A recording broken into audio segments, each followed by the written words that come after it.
Welcome. It is always a great honor and a pleasure to present Riverbank's State of the City Address. I'd like to thank all who participate in the many aspects of our city, from authority members, planning commissioners, fire board directors, advisory committee, representative to the various groups and organizations that help develop policies, and they in turn protect Riverbank's interests. Local elected officials have contributed greatly to our community. Congressman Denham is working directly with the city and the Army to resolve ownership issues at the Riverbank Industrial Complex. His staff is also working with us and BNSF to resolve easement issues along Patterson Road. Resolution of these two issues will be a great benefit to our cities. Senator Galgiani has continued in her effort to bring some sanity to the state's mandates in water grab. We are not lost on the true meaning of the Water Board's mandate for increased flows down our rivers, and the Senator is standing by us in our fight. We say farewell to Supervisor Bill O'Brien, whose leadership and skills have made a positive difference in our region, county, and city. His 18 years of leadership have provided a common sense approach to the complexities of the federal and state regulations. We welcome Supervisor Kristen Olson, who will continue in the same vein as Bill. Kristen provided superb leadership over the last 6 years while in the Assembly, and we look forward to her leadership in the county. Welcome. We welcome Heath Flora as our new Assembly member. We say goodbye to Councilmember Janine Tucker, whose dedication and counsel help all to understand the issues and attain solutions that minimize unintended consequences. We welcome Councilmember Cindy Fossey to the dais, and all of your council members have the best interests of the city, whether they are on or off the dais. We say goodbye to Ms. Jill Anderson and welcome Mr. Sean Scully to lead our team of the most dedicated, resourceful, and skilled staff. There was a lot of need for patience and calm while transitioning systems, and the staff performed brilliantly. I also commend the public on their understanding on the transitions, especially those whose water bill was in excess of $100,000. Our legal team of Churchwell White continues with their sage advice, steering us clear of the legal quagmires by providing clear analysis of pending and enacted legislation, and staying focused on protecting the city. At this point in time, there are no outstanding lawsuits for or against the city. We have been very successful in retaining those contractors of the highest integrity, such as engineer Bill Cole, traffic management Ken Anderson, and city planner John Anderson, who are solving issues and activities involved in our annexation strategy, transportation, and complete streets. All of our contractors are well respected throughout the region, and they are integral to the city's well-being. We have a great group of nonprofits and faith-based community religious leaders. Our school district and community service organizations augment many of the city's functions. We all have one cause: the betterment of our great city. I applaud and personally thank all of you. The drought continued during the last year, even though we received higher than average rainfall. Our Sierra snowpack was less than desired. Since the end of 2012, our effort to conserve water continued to be successful, despite some reports. The state set Riverbank's goal to reduce average water consumption by 20% from our 2010 Urban Water Management Plan. In 2016, we exceeded the state-mandated goal and currently are at 28% conservancy from our 2010 plan. The city's goal is to be at 38% by 2020. While this year's rainfall and snowfall may end this drought, we realize that California is never far away from the next drought. To meet our goals of water use reduction, there are many steps that can be made by homeowners and property owners. Drip irrigation systems can be installed, artificial turf, if green is your favorite color, gray water systems for the home, and rainwater catch systems can be installed for little monthly cost. We are a hero community, and I encourage all property owners to use this program to save cost and resources. Repayment of loans for these improvements are made through your property taxes over a 20-year period. We have reviewed our water policy to reflect appropriate management measures. Although many feel that their lawns need to be watered 3 to 4 times a week to be green, lawns can stay green with weekly watering during the summer, but we allow for a twice-weekly watering. We have installed smart water meters throughout the city, and residents will be able to view their usage very soon. These meters are now saving over 2,200 hours of meter reading time to allow more concentrated effort in repairs and maintenance in areas of greatest need. We will restore sections of neglect to fully operational systems. We continue to look for ways to capture all water possible for continued reuse. We're looking at systems that will clarify the wastewater so it can be used for agriculture or other non-potable water use. Our goal is to reuse all of our water. We're developing a regional stormwater storage system which will take most of the stormwater runoff and recharge the aquifer. Our vision is to have a total system that can pipe water from one area to another while using additional lateral drainage systems to augment our basin capacities. The bottom line is that we will conserve our water resources, and we must keep an eye on the Water Resource Board attempt to flush out the delta with water from the Tuolumne, Stanislaus, and San Joaquin rivers. The true intent is not to save the fish, it is to keep Southern California green. Their goal is to divert the Sacramento River from flowing into the delta by using the tunnel system. If our flow of water down our rivers is increased 40% during times that should be filling our reservoirs, most of the farmland will be denied the needed surface water, which in turn will require increased pumping from the aquifer. The aquifer will then become overburdened. If this should happen, I believe the state will then manage the aquifer and we all will suffer. Small farms will not be able to afford the state requirements and an increase in corporate farming will take place. The law of elasticity proved too much for the Riverbank Police Services to continue to decrease their response times for service. While the city of Riverbank enjoys a relatively safe atmosphere, there are many that live outside the standard rules of our society. Realignment and Prop 47 have almost given permission to break the law. In some surrounding cities, police do not come when calls for violation to property or trespassing are involved. Many of those individuals who violate these laws believe it is permissive in Riverbank, but it is not. In 2016, Riverbank Police Services handled approximately 14,000 calls for service, made over 450 arrests, many weapons and drugs were seized, and much stolen property recovered as a result of these arrests.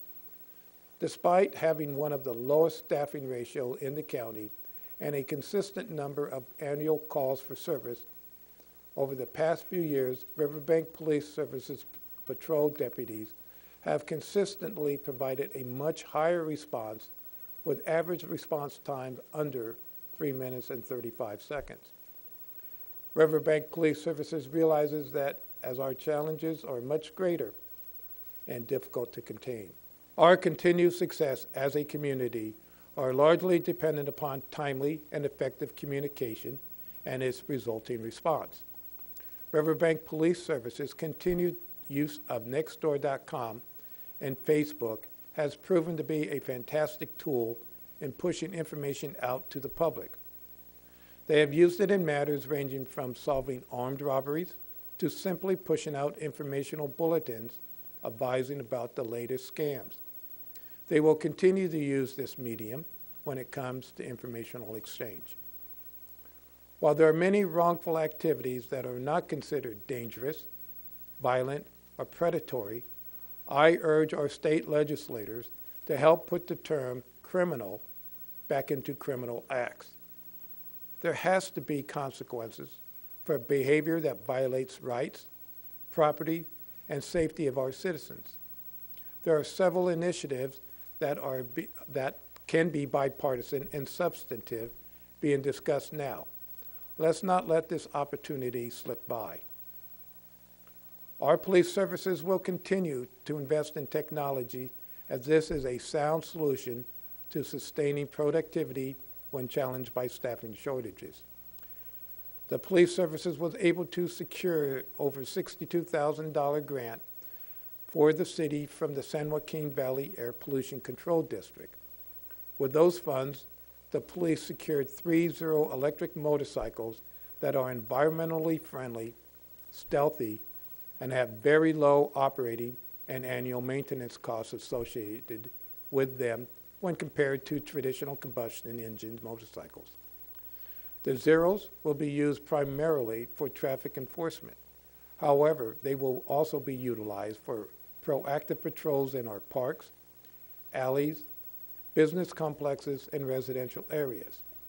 While they are stealthy, they don't have the boom boom factor that most officers enjoy.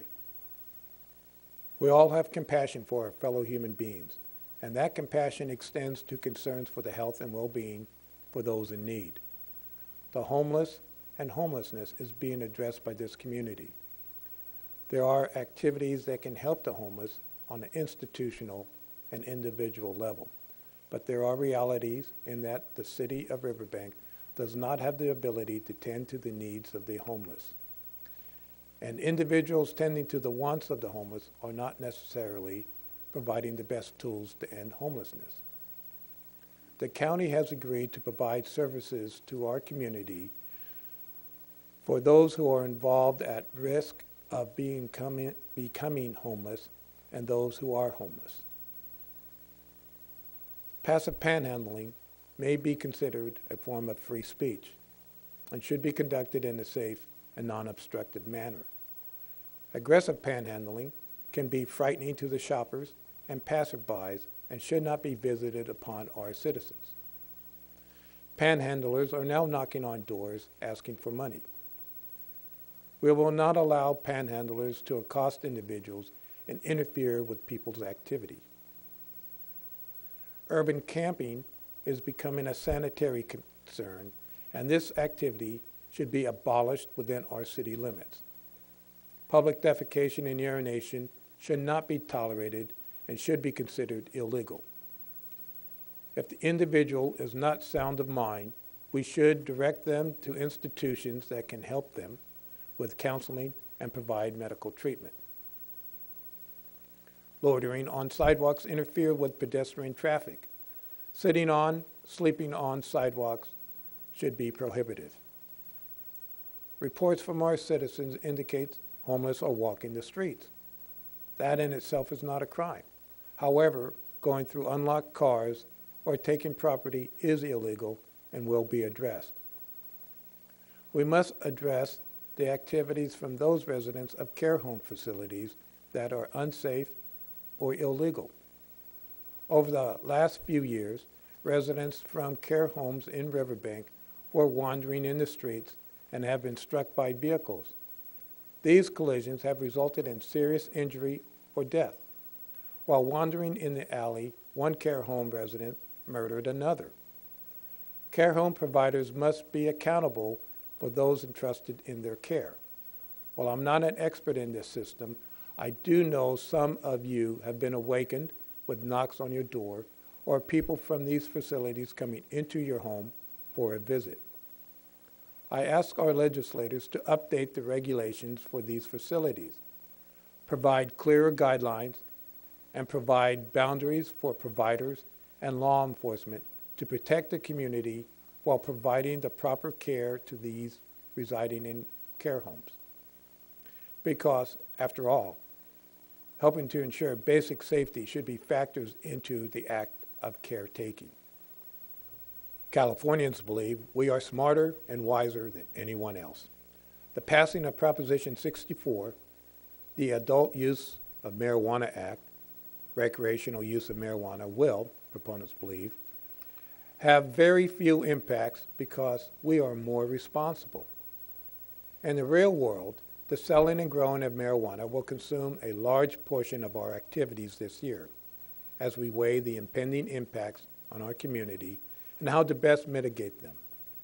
The state will be taxing the substance at 15%, and the county is coming up with a plan to tax an additional 15% with a to-be-determined split between the counties and cities. Code enforcement must be reinforced to be proactive for the safety and security of our neighborhoods, parks, and monitor indoor marijuana grows so they remain safe and legal. Any revenues for the cities from the sale of marijuana will be quickly absorbed due to the consequences of this proposition. Riverbank needs the help of all to address activities that are illegal. We need to find the revenue to fully fund our police services, code enforcement, and staff so they can provide additional eyes on our community without being invasive. I'm asking the City Council and the City Manager to come up with an additional funding source that will meet our complete needs and safety. I want this added to our strategic goals and presented for consideration by October this year. Last year, the city held a Memorial Day observance, the first in over 7 years, and it will remain an annual observance. People are visiting our parks and participating in recreational programs in record numbers.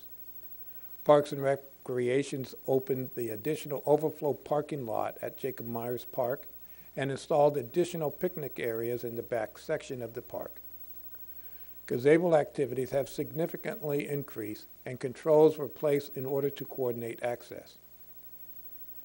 Increased usage of the sports complex was realized by partnering with the American Youth Soccer Organization in an effort to increase soccer programs in Riverbank. We submitted a grant proposal of $1 million for the development of an artificial soccer field to be constructed at our sports complex.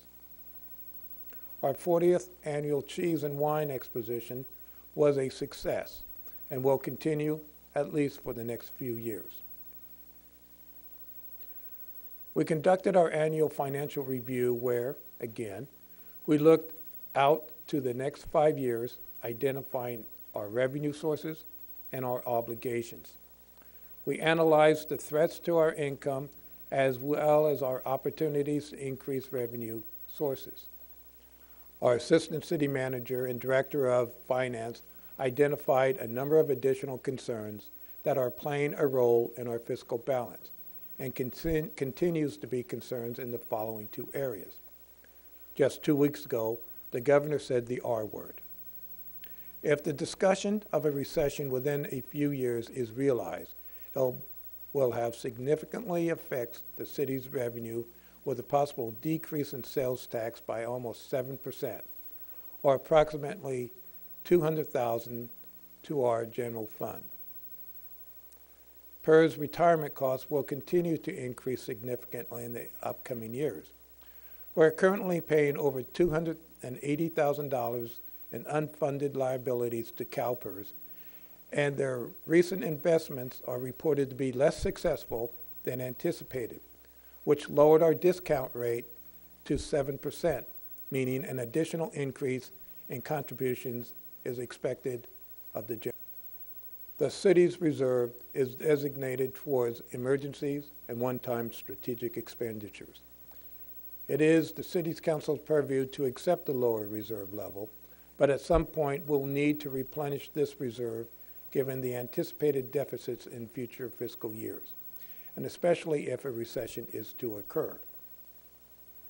Part of the discussion with this council will include a decision on these capital expenditures and alternative funding possibilities. There are many changes in the Riverbank Industrial Complex that supports building local business capacity and fostering economic development. An environmental service cooperative agreement was awarded by the U.S. EPA that allows the removal of roofs and siding on most of the original production buildings due to trace contaminants. This $39+ million project will change the look and the feel of the old facility, will utilize many local companies, and employ some 50 people over the next several years. We are reaching out to other states' communities and bringing in their businesses. Recently, we received a $900,000 grant from Housing and Community Development for economic improvement and in support of moving a company from Colorado to Riverbank. We are successfully managing a $21 million budget and have a $3 million reserve for capital improvement. There is an area of concern for the industrial complex that needs to be highlighted. The federal government, namely the Department of the Army, RAC, and Army Corps of Engineering, cannot discuss, communicate, nor cooperate with themselves to solve the issues surrounding the conveyance of the property. It is now 7 years of promises, almost there, maybe, soon, and still we're no closer to the MOA than 7 years ago. Thousands of man-hours have been uselessly wasted on our end. Combine that with the Army's wasted man-hours, and it is disappointing. I have asked that our congressional representative to intervene, and the closest his staff has been able to achieve is pushback. Congressman Denham is now personally involved, and the MOA will be addressed by those decision makers very shortly. The city will take possession of the property 6 months after the MOA is signed. At that time, all operations and debts will be the city's responsibility. It is imperative we take possession of the Riverbank Industrial Complex soon. There are 2 companies that want to build large plants at the industrial complex that will employ many of our residences. Over the next year, our annexation strategy will be brought before LAFCO. We are anticipating the North County Corridor will affect the Riverbank Industrial Complex and requires careful consideration in circulation issues. The North County Corridor will have an urban interchange at Eleanor, which will open up many possibilities for the east side of Riverbank. As we build to the west, we are working closely with Consolidated Fire District to construct an additional fire station that will lower the response times and continue to provide the best in services to our community. Over the last 4 years, we have updated our planning documents and nexus fee structure so we could grow when the timing is right. All the surrounding cities are struggling to attract new growth and commercial development. Riverbank is the only place that is accomplishing expansion. Our sphere of influence expansion was approved by LAFCO this last July. We have over 300 permits or plans for new housing construction that have been pulled. Additionally, Riverbank Central Apartments, Pacific West, has 72 units of affordable housing that is under construction and should be occupied in April. Horizon Medical Group improvements are completed and awaiting the grand opening. The Del Rio Theater was sold and the Planning Commission approved the site plan review. Del Rio offices, Reed's Garage, was demolished and plans are being reviewed for 2 2,500 square foot office buildings. The Galaxy IMAX was completed in March. Riverbank Hotel was sold and an internal demolition permit was issued. The Crossroads West Pacific plant is completed and the EIR is being conducted. This project will virtually double our retail and add an additional residential neighborhood. Finalized ADA transition plan was formalized. A community facilities district was formed in all undeveloped areas within Riverbank and will ensure all future developments will pay for all needed services. We removed the ash trees and repaired the sidewalks along Crawford Road. We replaced the irrigation with tech lines and landscaped with drought-tolerant plants and trees. We completed Slurry Seal project, which consisted of 79 roads, adopted the city expenditure plan project list for local streets and roads, traffic management, and bike and pedestrian improvement projects.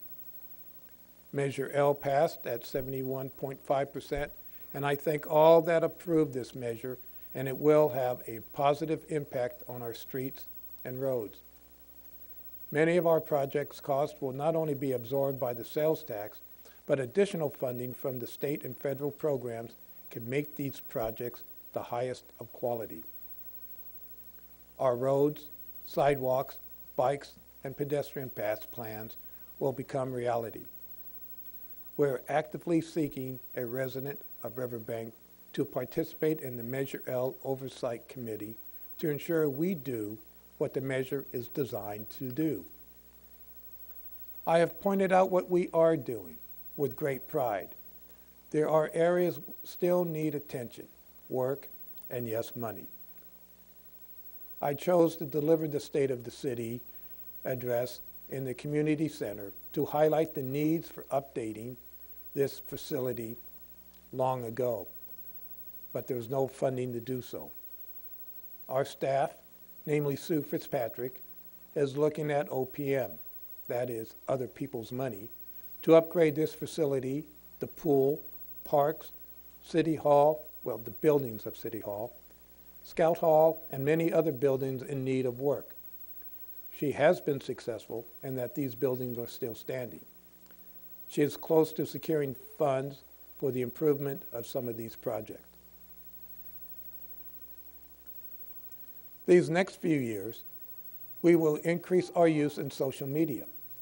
We'll use YouTube as an instructional videos on interface with smart devices and water meters and many other functions. We will continue to push information out to you on safety-related matters. Over the next few years, we will remain vigilant and defend our rights as a community from the state's grab of funds, water, or any other undue burden that does not provide a clear benefit to this community and build a place we can be extremely proud. We will continue to provide the best in our parks and activities for our youth to enjoy so they can grow in a safe environment. We will seek funding to improve existing facilities. We will identify new sources of revenue to complete the staffing of our police services, to establish and maintain a full 10% general fund reserve, and to fully staff the city's requirements in the planning department, human resources, economic development, code enforcement, and in parks and recreation. We will continue with quality development and forming partnerships with business locating at the industrial complex. We will continue to develop communication with commercial property owners who have vacant buildings or parcels in our cities to facilitate discussion regarding future use or reuse. You can see that there is a vision for our future as we continue to move forward in planning, development, and improvements. Our city is strong because of you and those protecting our city's interests. All of us who work together so we can succeed. Thank you.